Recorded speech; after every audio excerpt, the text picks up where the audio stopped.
Selve processen i forbindelse med sådan import af biler. Allerførst så skal man lige forholde sig til, jamen, hvad er det for nogle varer, hvad er det for nogle biler, som min bilforretning eller mit leasingselskab kan sælge. Det skal jo passe ind i det koncept, de har, sådan at det er noget, I rent faktisk kan trykke ved, at det kan man sælge.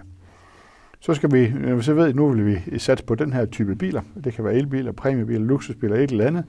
Nu så siger vi går efter elbiler i dag. Der bliver importeret rigtig mange elbiler her i 2025. Faktisk så er over 90% af de importerede biler i 2025, det er elbiler. Det næste trin, det er så at sige, okay, jeg vil have elbiler. Hvor kan jeg så finde dem?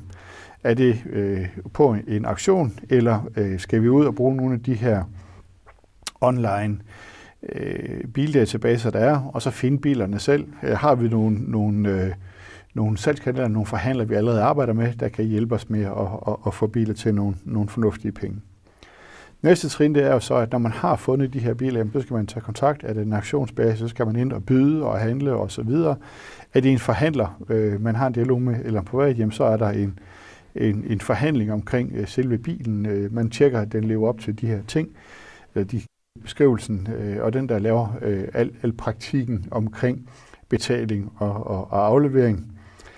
Og når man så først har styr på det, jamen, så skal man have bilen betalt og have den op, eller have en eller anden aftale omkring betaling, og have bilen transporteret til Danmark.